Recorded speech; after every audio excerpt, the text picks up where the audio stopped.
Giants host the Texans this Sunday at MetLife Stadium, and it's a must-win situation for Big Blue already as they are winless in their first two games. For more on the G-Men, let's welcome in one of their own, safety Antrel Rolle, who joins us. Good to have you. Thank you for rolling on in. Thank you for having me. Now, after last year's, no, he's never heard that before. So after last year's 0-6 start, is that in the back of your minds right now? Well, I mean, honestly, it has to be there, at some point in time, just wanting to make sure that history doesn't repeat itself. And I think we're doing right now in our best power to make sure that it doesn't happen, and I'm positive that it won't happen.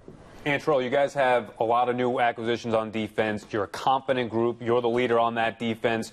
High expectations for the defense this year. Haven't caused a turnover. Haven't forced a turnover in the first two games. Any particular reason? Lack of aggression? What's going on there, defense? Well, I think it's been a lack of aggression, more so on the players, not the coaches. I think the play calls have been great. Just more so the players. I think we're still trying to gel and figure out how each other plays. It takes a little time. The preseason, you only have 15, 20 plays max to really gel. And, preseason's preseason. There's nothing like, the real live bullets being thrown at you all throughout the course of a game. So we're still trying to gel and figure each other out. We're right there. We're right there. I think we just need to pull the trigger a little bit and just be a little bit more instinctive, and, you'll see more turnovers. In your secondary, it's got a lot of depth, but now how much are you going to miss Thurman and Beeson as well, one of the linebackers? Well, Thurman and Beeson will both be huge losses. Thurman, he's gone for the season, so that's very unfortunate because we're looking forward to him to be a phenomenal player for us in our secondary. Beeson, we're still, waiting for that. Not sure exactly what's going to take place with him yet, but hopefully, if he does have to miss time, hopefully it's a short span and we can have him on the field, in no time. Antrel, we've seen Victor Cruz be so good, obviously, over the past couple of years. Gotten off to a little slow start here, which is surprising. What do you think is going on there? What are you seeing? He's human. He's human. I mean, that's the best way I can describe that. I think Victor's going to be fine. Well, actually, I know Victor's going to be fine. He's a confident guy. He's full of emotion. He's full of passion. And more importantly, he's definitely one of the leaders on the offense side of the ball. I think he started off real good in the game. I think he had a lot of key catches, a lot of excitement, brought a lot of passion to the offensive side. And, he had a couple of drops, and no one's more disappointed than Victor. But I have all the confidence in the world in him as well as, the rest of the teammates, and I'm sure Victor himself. So just as many as he dropped, I'm sure he's gonna make that a very special memory, coming back and hopefully having those as touchdown catches. You guys are playing the Texans, who are surprising 2-0, going into Sunday.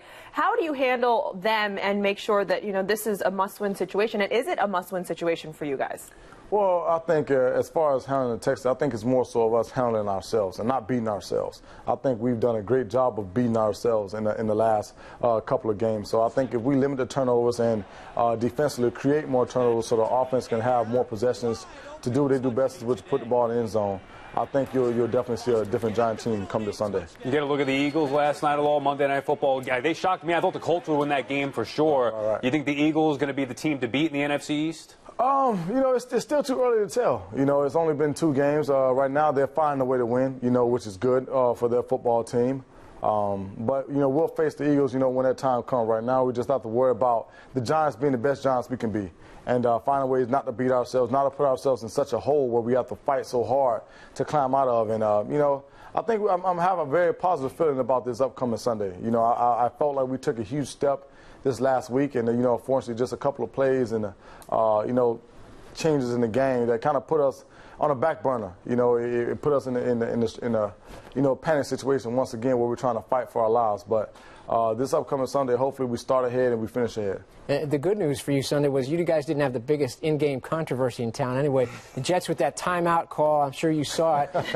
Is that something you ever see where another coach and player get involved in calling a timeout? It's usually supposed to be the head coach.